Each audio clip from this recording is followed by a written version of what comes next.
feels different than the klr650, the old gen, because it is. It feels like there's a lot more stuff up top. It actually feels heavier than the old one.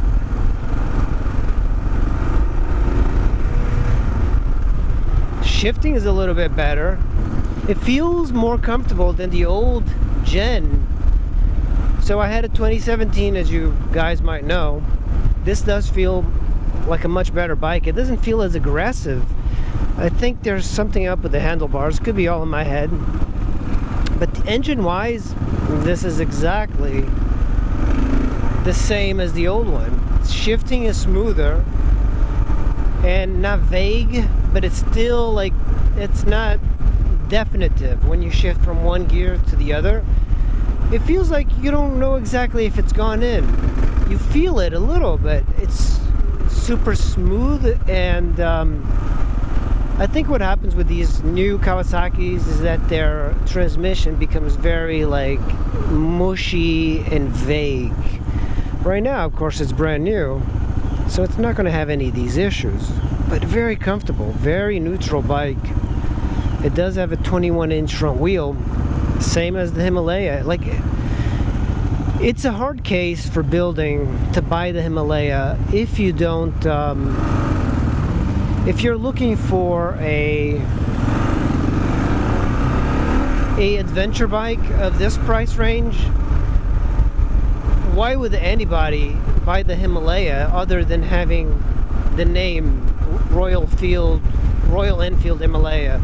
For me, I am not brand oriented, so I find it very difficult to buy a questionable bike like the Royal Enfield when I can get something like this.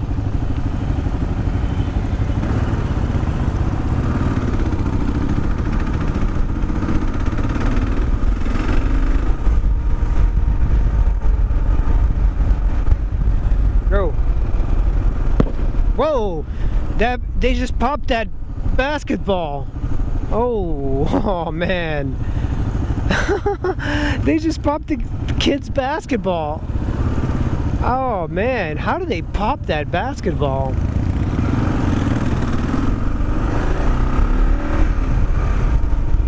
Yeah, that was kind of, I saw the basketball coming. Somebody must have hit it.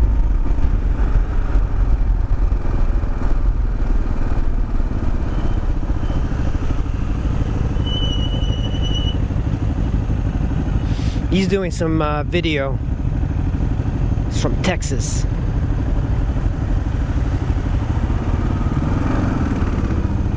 Very easy to kind of do a track stand on this.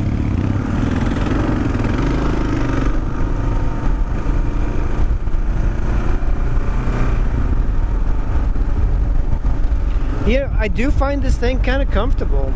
I think I have everyone has this idea of the klr650, but the fuel injection was the lack of fuel injection is the Achilles heel of the old gen klr650. But look, Kawasaki's just being cheap at this point. When you're looking at it from here, it looks absolutely different. You step out, you look at this klr650 from a distance, it just looks exactly like the old klr650, and it makes me think that Kawasaki is probably the laziest of all the Japanese manufacturers for motorcycles. I don't think their motorcycles make money for them, and I think they're like, hey, we can extend the amount of profit we can keep doing on the klr650, so why not? Let's extend it to 2019.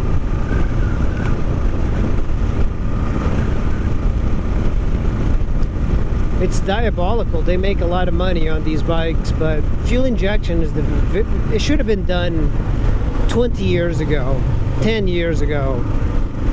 It's kind of ridiculous that Kawasaki only brought fuel injection to the KLR in 2021. Just ridiculous. And the fact that they did not put a twin cylinder on this. Imagine a twin cylinder that's on the versys on this. you know, keyless ignition, all of these things that people want.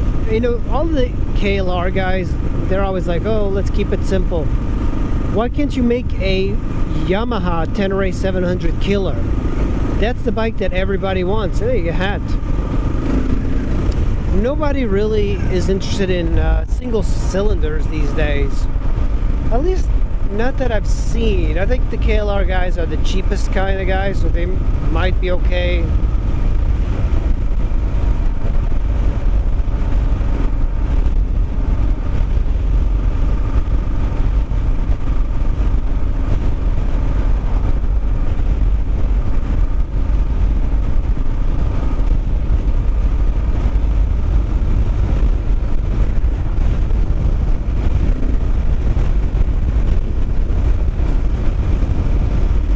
You know, it is nice to have the fairing this wide because it does protect you from the elements a little bit better.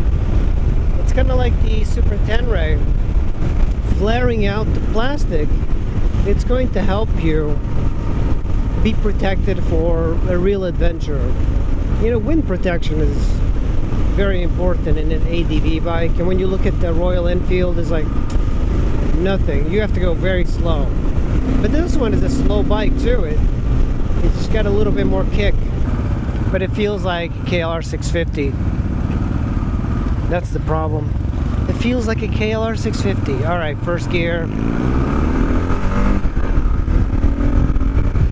3, 4, 5. No six gear.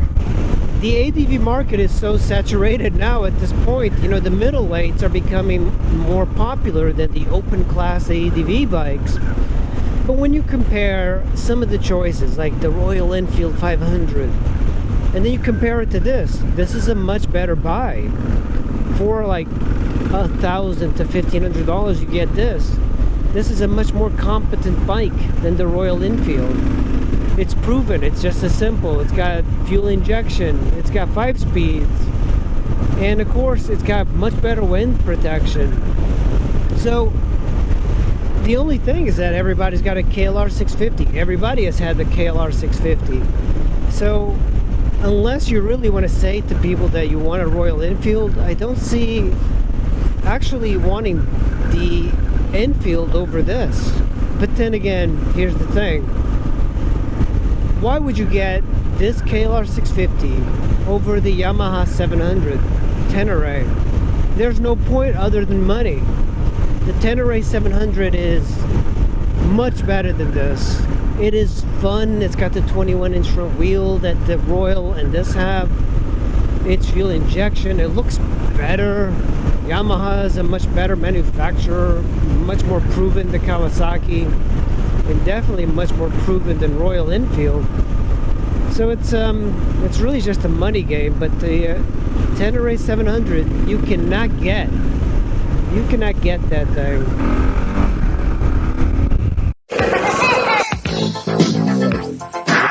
Kind of stuck here. The cops won't bother me.